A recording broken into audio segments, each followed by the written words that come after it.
नमस्कार सभी साथियों को। हिंदी साहित्य की क्लास में आप सभी का स्वागत करती हूँ, अभिनंदन करती हूँ। और आज के शस्त्र की परिचर्चा को शुरू करते हैं।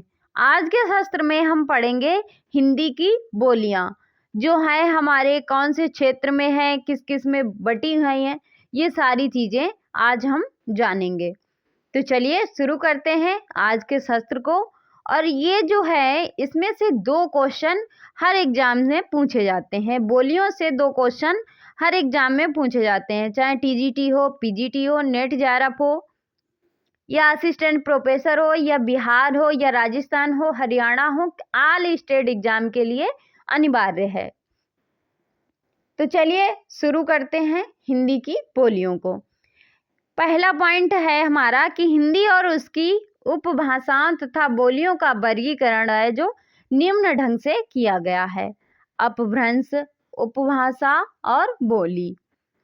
इसमें जैसे है कि अपभ्रंश कौन सा है, इसमें जो अपभ्रंश है वो कौन सा है। जैसे इसमें अपभ्रंश है वो है सौरसेनी अपभ्रंश। सौरसेनी को कितने भागों में बांटा गया है? 3 भागों में। कौन सा भाग? पश्चिमी हिंदी, राजस्थानी हिंदी और पहाड़ी हिंदी में। सौरसेनी अपभ्रंश को 3 भागों में बांटा गया है, पश्चिमी हिंदी, राजस्थानी हिंदी, पहाड़ी हिंदी। पश्चिमी हिंदी को क्या किया गया? 2 भागों में बांट दिया गया, आकार बहुला और ओकार बहुला। आकार बहुला में है जो कौन कौन सी बोली आती हैं, जैसे कौरवी, हरियाणवी या हरियाणी इसको कहते हैं। जैसे इसमें हरियाणवी या बांगरू। फिर दक्कनी, ये जो है आकार बहुला में है। और ओकार बहुला में कौन सी है? ब्रजभाषा, बुंदेली, कन्नौजी, ये जो है ओकार बहुला में है, पश्चिमी हिंदी के अंतर्गत ये आती हैं। उसके बाद राजस्थानी हिंदी को टा वर्ग बहुला में बांटा गया। इसमें जो है राजस्थानी हिंदी में कौन कौन सी बोलियां आती हैं, जैसे मारवाड़ी, जयपुरी या डुंडड़ी, मेवाती, मालवी, ये जो है राजस्थानी के अंतर्गत आती हैं। और पहाड़ी हिंदी के अंतर्गत कौन सी बोलियां आती हैं? कुमाऊनी, गढ़वाली। अगले पॉइंट पे चलते हैं। अब आते हैं हम अर्धमागधी अपभ्रंश पर। अर्धमागधी अपभ्रंश पूर्वी हिंदी का विकास हुआ। अर्धमागधी अपभ्रंश से किसका विकास हुआ? पूर्वी हिंदी का। पूर्वी हिंदी 3 वर्गों में बटी है। कौन सी बोलियां हैं पूर्वी हिंदी में? अवधी, बघेली, छत्तीसगढ़ी, ये 3 बोलियां हैं। उसके बाद है मगधी अपभ्रंश। मगधी अपभ्रंश जो है, मागधी अपभ्रंश, ये बिहारी हिंदी में इसका विकास हुआ। मागधी का विकास जो है बिहारी हिंदी में हुआ। फिर बिहारी हिंदी में कौन कौन सी बोलियां आती हैं? भोजपुरी, मगही और मैथिली, ये जो है हमारी बिहारी हिंदी के अंतर्गत आती हैं। अगले पॉइंट पे चलते हैं। क्या है हमारा अगला पॉइंट है हमारा कि डॉक्टर भोलानाथ तिवारी ने पश्चिमी हिंदी के अंतर्गत 2 अन्य बोलियों तजुबेकी और निमाड़ी को स्वीकार किया है। किसने 2 बोलियों को स्वीकार किया है? तजुबेकी तथा निमाड़ी को किसने? भोलाराम तिवारी ने, पश्चिमी हिंदी के अंतर्गत। महत्वपूर्ण पॉइंट है, याद रखना पड़ेगा। हिंदी भाषा की प्रमुख बोलियां और उनके नाम और उपबोलियां जो कौन कौन सी हैं वो हम देख लेते हैं। जैसे बोली, इसका अन्य नाम और उपबोली। जैसे हरियाणवी है, हरियाणवी का अन्य नाम क्या है? बागरू है, बांगरू और देशवाली है।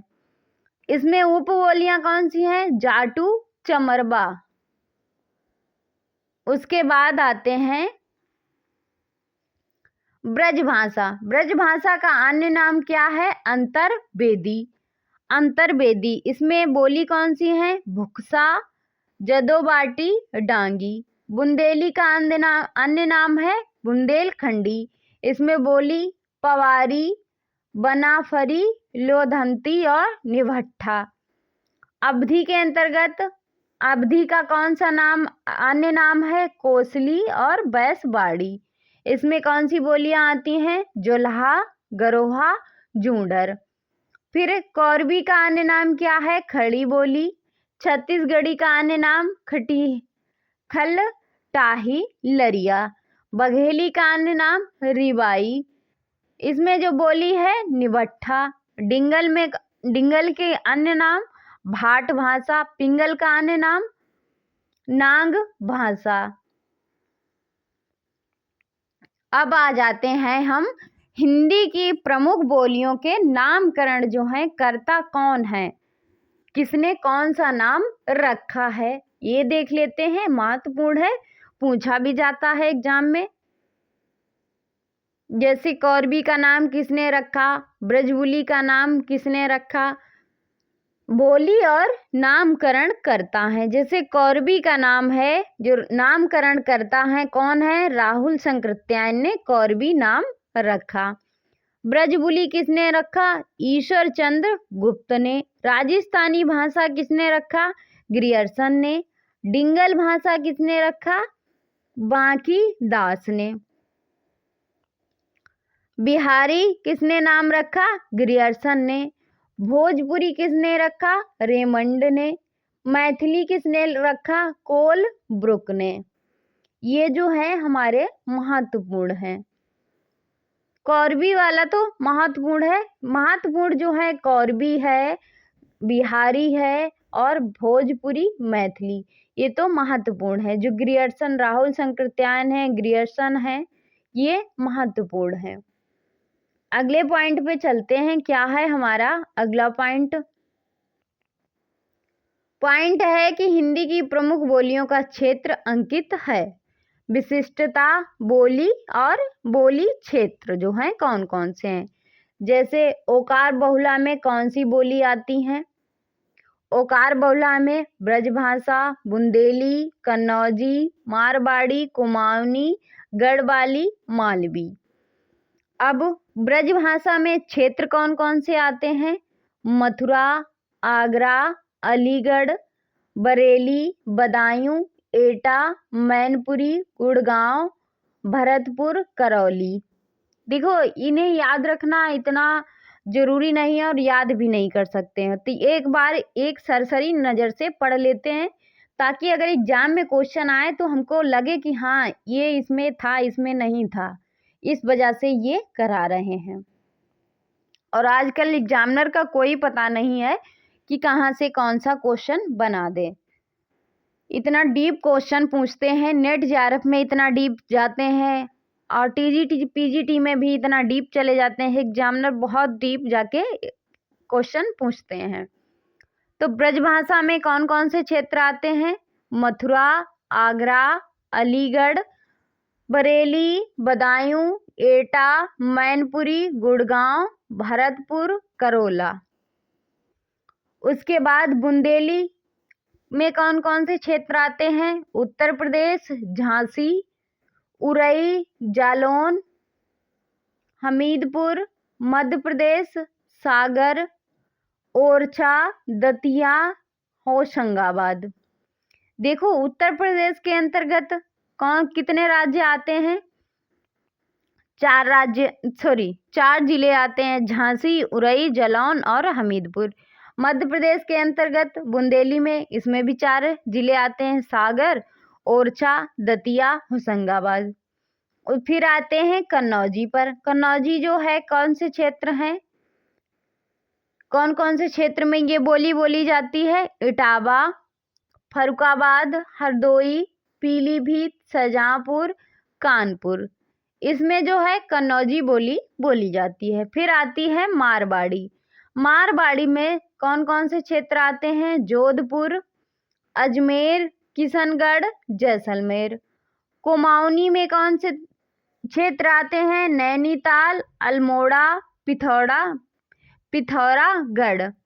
गढ़वाली में कौन से राज्य आते हैं? टिहरी, गढ़वाल, चमोली, उत्तर काशी। मालवी में कौन से राज्य कौन से क्षेत्र आते हैं? उज्जैन, प्रतापगढ़, रतलाम, इंदौर, देवास। ये हो गए हमारे ओकार बहुला बोली से संबंधित क्षेत्र। अब आते हैं अकार बहुला में। अकार बहुला में दो बोलियां हैं, कोरबी और दक्कनी। कोरबी में कौन कौन से क्षेत्र आते हैं? बिजनौर, रामपुर, मुरादाबाद, मेरठ, मुजफ्फरनगर, सहारनपुर, दिल्ली और गाजियाबाद। ये जो है हमारे कोरबी बोली के अंतर्गत आते हैं। दक्कनी बोली के अंतर्गत कौन कौन से आते हैं? दक्षिण भारत, बीजापुर, दक्षिण भारत के क्षेत्र बीजापुर, गोलकुंडा, अहमदनगर और हैदराबाद। उसके बाद आते हैं हम उदासीन आकार बहुला पे। विशिष्टता बोली इसमें है अवधी और बघेली। अवधी में कौन कौन से क्षेत्र आते हैं? अयोध्या, लखीमपुर खीरी, बहराइच, गोंडा, बाराबंकी, लखनऊ, सीतापुर, उन्नाव, फैजाबाद, सुल्तानपुर, रायबरेली, इलाहाबाद, जौनपुर, मिर्जापुर, प्रतापगढ़। इतने राज्य जो हैं अवधी भाषा में आते हैं। कौन कौन से, फिर से एक बार रिपीट करते हैं। अयोध्या, लखीमपुर खीरी, बहराइच, गोंडा, बाराबंकी, लखनऊ, सीतापुर, उन्नाव, फैजाबाद, सुल्तानपुर, रायबरेली, इलाहाबाद, जौनपुर, मिर्जापुर और प्रतापगढ़।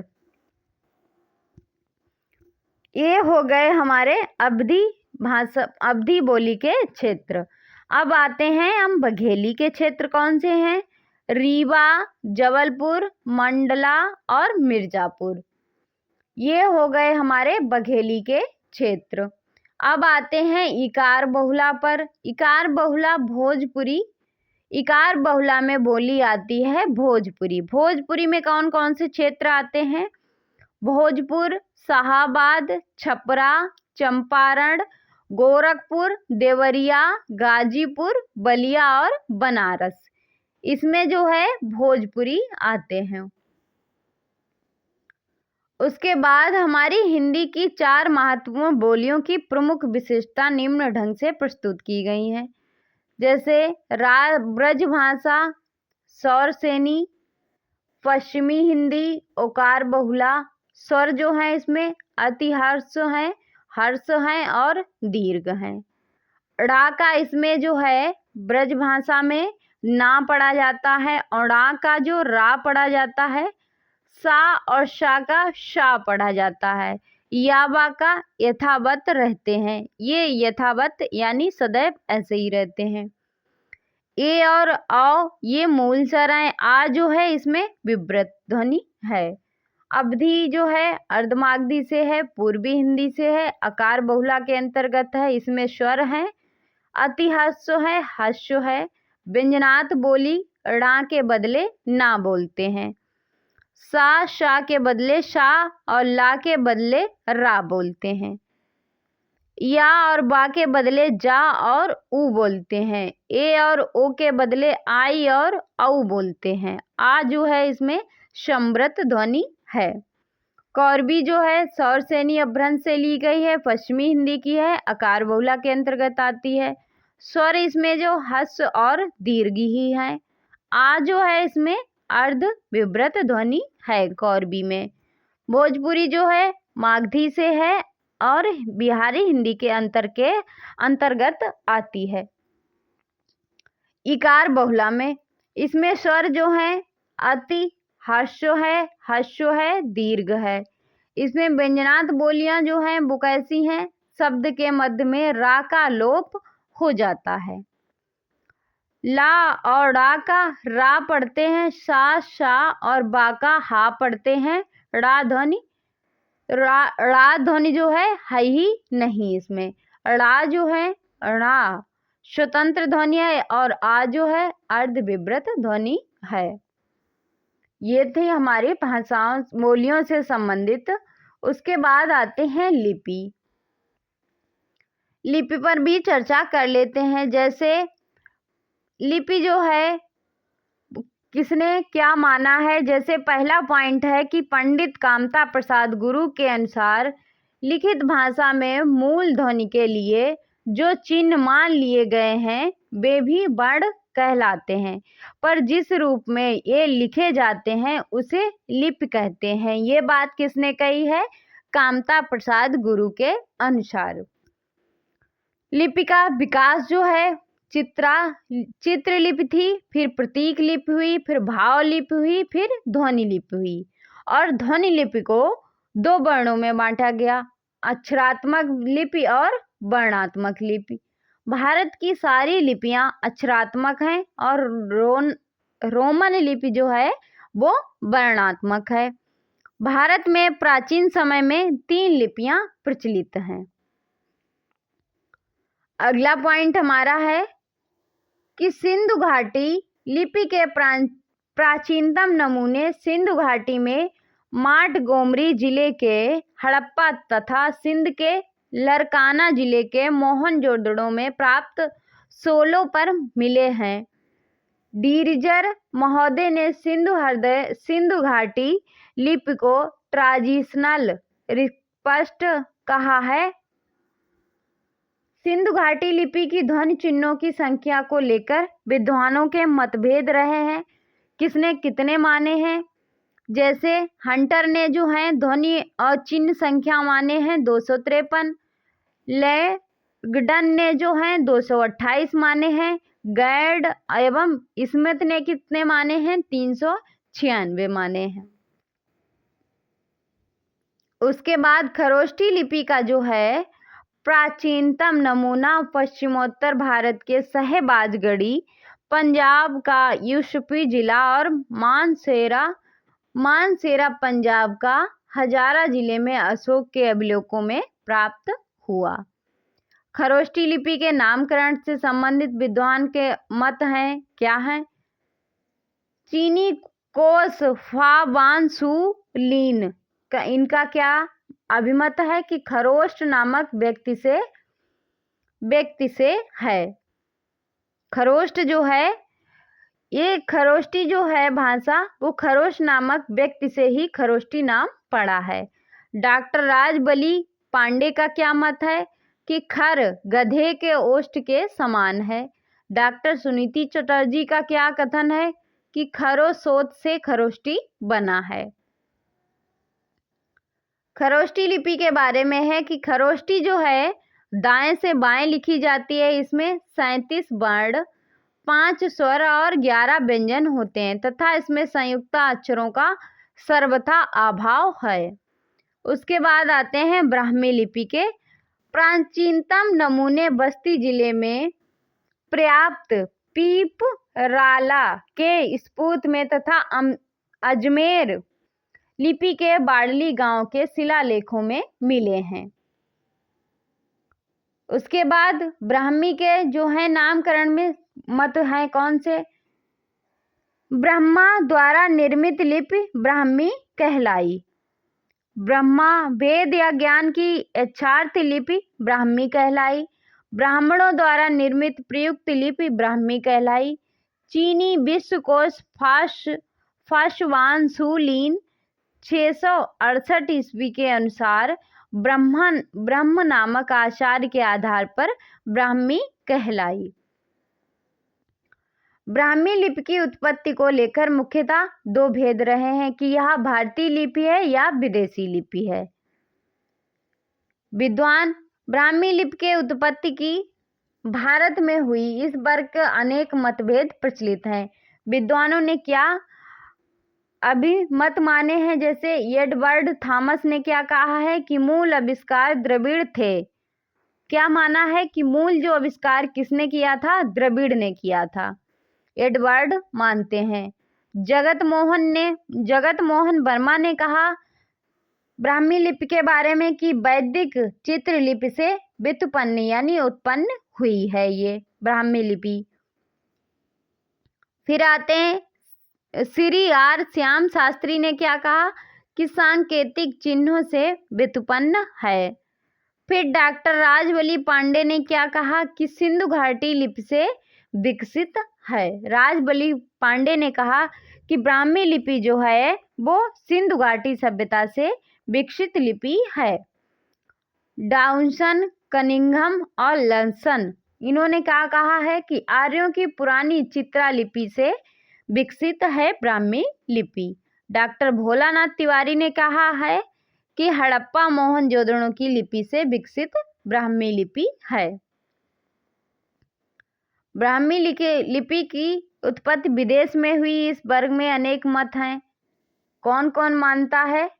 जैसे डॉक्टर अल्फ्रेड मूलर और जेम्स प्रिम्पेस सेनार्ट जो हैं ये मानते हैं कि यूनानी या फोंसी से उत्पन्न हुई है ब्राह्मी लिपि। डॉक्टर बुलक हैं और डॉक्टर डेविड डिजायर जो हैं ये मानते हैं कि उत्तर सामी से उत्पन्न हुई है। और टेलर, डीके और कैकन जो हैं ये मानते हैं कि दक्षिणी सामी से उत्पन्न हुई। वेबर, बेनेसेफे और जेन्स मानते हैं कि फोनोसी से उत्पन्न हुई है ब्राह्मी लिपि। फिर प्रोफेसर बुलर के अनुसार ब्राह्मी लिपि में 41 अक्षर थे, 9 स्वर और 32 व्यंजन थे। ब्राह्मी लिपि का विकास इस प्रकार दर्शाया जाता है। जैसे ब्राह्मी को 2 भागों में बांटा, दक्षिणी और उत्तरी शैली में। दक्षिणी शैली में कौन कौन से क्षेत्र हैं? तेलुगु, तमिल, कन्नड़ लिपियों का विकास है। उत्तरी शैली में गुप्त लिपि 4 से 5 ईस्वी सदी तक रही, फिर सिद्ध मंत्रिका या कुटिल लिपि के नाम से जानी गई। फिर देवनागरी, फिर सिद्ध मंत्रिका जो है इसको 2 भागों में बांट दिया गया। देवनागरी लिपि 9वीं सदी में और शारदा लिपि 10वीं सदी में। फिर उसके बाद सिद्ध मंत्रिका लिपि को डॉक्टर बुलर ने न्यूनकोणी लिपि नाम दिया। ये पॉइंट जो है एग्जाम में पूछा जा सकता है कि न्यूनकोणी नाम जो है लिपि का किसने दिया है? तो डॉक्टर बुलर ने दिया है। यही लिपि कालांतर में कुटिल लिपि नाम से प्रसिद्ध हुई। सन 588 से 89 ईस्वी का बोध गया का अभिलेख सिद्ध मंत्रिका लिपि में लिखा गया। फिर आती है हमारी देवनागरी लिपि। देवनागरी लिपि जो है कि ब्राह्मी की उत्तरी शैली से 4 से 5वीं सदी में गुप्त लिपि या गुप्त लिपि से 6ठी सदी के कुटिल लिपि विकसित हुई। इस कुटिल लिपि से 9वीं सदी के लगभग नागरी के प्राचीन रूप का विकास हुआ, जिसे प्राचीन नागरी कहते हैं। देवनागरी लिपि के नाम के विषय में अनेक मत हैं जो इस प्रकार हैं। जैसे प्रसिद्ध बौद्ध ग्रंथ ललित विस्तार में वर्णित नांग लिपि से नागरी नामकरण हुआ। नगरों में प्रचलित होने से देवनागरी नाम पड़ा और पाटिलपुत्र को नागर और चंद्रगुप्त को देव कहने के कारण देवनागरी नामकरण किया गया।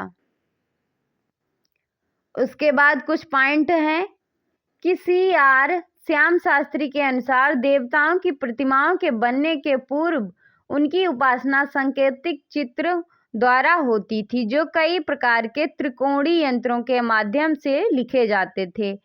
वे यंत्र देव नागर कहलाते थे और उनके माध्यम से लिखे जाने वाले अनेक प्रकार के सांकेतिक चित्र बाण माने जाने लगे, इसीलिए इसका नाम देवनागरी लिपि हुआ। ये कौन मानता है? श्याम शास्त्री। उसके बाद गुजरात के नगर ब्राह्मणों के नाम पर नागरी नाम पड़ा। डॉक्टर धीरेन्द्र वर्मा के अनुसार ये मानते हैं कि मध्य युग के स्थापत्य की एक शैली का नाम नागर होने से नागरी नाम पड़ा। ये कौन मानता है? धीरेन्द्र वर्मा। देवनागरी लिपि का प्रयोग गुजरात के राजा जय भट्ट 7 से 8वीं सदी ईस्वी में एक शिलालेख में हुआ। देवनागरी की लिपि का वैशिष्ट्य क्या है, इसे भी देख लेते हैं एक बार कि देवनागरी लिपि अक्षरिक लिपि है। देवनागरी में एक वर्ण के लिए ध्वनि है, अर्थात प्रत्येक अक्षर उच्चरित होते हैं। देवनागरी की वर्णमाला का वर्णक्रम वैज्ञानिक है। कैसा है? वैज्ञानिक है। सुधार क्या हुए इसमें कि सर्वप्रथम बाल गंगाधर तिलक ने 1904 ईस्वी में अपने पत्र केसरी के लिए 1926 टाइपों की छटाई करके 190 टाइप को एक फॉन्ट, जिसे तिलक फॉन्ट भी कहते हैं, बनाकर देवनागरी लिपि सुधार का आरंभ किया। दूसरा पॉइंट है कि सर्वप्रथम महाराष्ट्र के सावरकर बंधुओं ने आ की 12 खड़ी तैयार की तथा महात्मा गांधी के हरिजन सेवक पत्रिका में इसका प्रयोग किया। फिर सर्वप्रथम अगला पॉइंट है कि सर्वप्रथम डॉक्टर श्याम सुंदर दास ने पांचवा अक्षर जैसे ड़ा, वा, ड़ा, ना और मा के स्थान पर अनुस्वार का प्रयोग का प्रस्ताव रख दिया। किसने? श्याम सुंदर दास ने। फिर डॉक्टर गोरख प्रसाद ने मात्राओं के व्यंजन के बाद दाहिने तरफ लिखने का प्रस्ताव रखा। उसके बाद श्रीनिवास ने सुझाव दिया कि महाप्राणों के बदले अल्प प्राणों के नीचे कोई चिन्ह लगा दिया जाए, जिससे वर्णों की संख्या में कमी आएगी। यह सुझाव किसने दिया? श्रीनिवास ने। फिर हिंदी साहित्य सम्मेलन के इंदौर के 24वें अधिवेशन में सन 1935 ईस्वी में महात्मा गांधी सभापति के नागरी लिपि सुधार समिति का गठन किया गया। उसके बाद अगला पॉइंट है कि नागरी लिपि सुधार समिति के संयोजक काका कालेकर थे। कौन थे? काका कालेकर। सम्मेलन में कुल 14 सुझावों को स्वीकार किया गया। अगला पॉइंट है कि नागरी प्रचारणी सभा ने सन 1945 ईस्वी में नागरी लिपि सुधार हेतु एक समिति का गठन किया गया। फिर उत्तर प्रदेश सरकार ने 31 जुलाई 1947 में आचार्य नरेंद्र देव की अध्यक्षता में देवनागरी लिपि सुधार समिति का निर्माण किया और इस समिति की कुल 9 बैठकें हुई तथा समिति ने 25 मई 1949 को अपनी रिपोर्ट प्रस्तुत की। फिर नरेंद्र देव समिति की रिपोर्ट के बाद उत्तर प्रदेश सरकार ने 28 से 29 नवंबर सन 1953 में नागरी लिपि सुधार समिति संबंधित सुझावों का विचार करने के लिए लखनऊ में लिपि सुधार परिषद का गठन किया और विभिन्न राज्यों के मंत्रियों और विद्वानों को परिषद में आमंत्रित किया। फिर उत्तर प्रदेश सरकार द्वारा गठित लिपि सुधार परिषद की बैठक की अध्यक्षता तत्कालीन राष्ट्रपति डॉक्टर सर्वपल्ली राधाकृष्णन ने की। उसके बाद सुनीति कुमार चटर्जी ने कतिपय परिवर्तनों के साथ देवनागरी लिपि के स्थान पर रोमन लिपि को स्वीकार कर लेने का सुझाव दिया। अब आते हैं हम राजभाषा। राजभाषा में जो है 14 सितंबर 1949 को भारत के संविधान में हिंदी को राजभाषा की मान्यता दी गई। भारतीय संविधान के भाग 17 में अनुच्छेद 343 से 351 तक राजभाषा का संविधान में प्रावधान किया गया। संविधान की 8वीं अनुसूची में कितनी भाषाएं हैं? 22 भाषाओं की मान्यता दी गई। ये हमें टॉपिक भाषा में लगाना था, पर ये गलती से बोलियों में लग गया, बट कोई बात नहीं। भाषा का टॉपिक जो है हमारा हो चुका है। उसके बाद ये वाला टॉपिक बोलियों वाला है, इसमें भी राजभाषा देख लेना। तो किस अनुच्छेद में है? किस अनुच्छेद से किस अनुच्छेद जो है हमारा 343 से 351 तक किस भाग में है? 17 में। 8वीं अनुसूची में कितनी भाषाएं हैं? 22 भाषाओं को मान्यता मिली। कौन सी भाषा है? असमिया, बांग्ला, बोडो, डोगरी, गुजराती और हिंदी। हिंदी जो है हमारी 6ठी राजभाषा है। फिर आते हैं कन्नड़, कश्मीरी, कोंकणी, मैथिली, मलयालम, मणिपुरी, मराठी, नेपाली, उड़िया, पंजाबी, संस्कृत, संथाली। फिर सिंधी, तमिल, तेलुगु और उर्दू। फिर मूल संविधान में 14 भाषाएं थीं। संविधान 21वां संशोधन अधिनियम 1967 द्वारा सिंधी के जोड़े जाने पर यह संख्या 15 हो गई। फिर 71वां संविधान संशोधन अधिनियम हुआ 71वां में 1992 में। इसमें कोंकणी, नेपाली, मणिपुर को जोड़ा गया। फिर 18 संख्या हो गई। फिर 92 संविधान संशोधन 2003 में इसमें कौन सी शामिल हुई? बोडो, डोगरी, मैथिली और संथाली 4 भाषाएं सम्मिलित की गई। अब इनकी संख्या 22 हो गई। तो ये था हमारा बोलियों का शास्त्र। आज के शास्त्र को यहीं पे समाप्त करते हैं और आप लोगों से रिक्वेस्ट है कि वीडियो को लाइक करें, शेयर करें और चैनल को सब्सक्राइब करें। आप सभी का धन्यवाद। अगले शास्त्र में मिलते हैं, तब तक के लिए जय हिंद।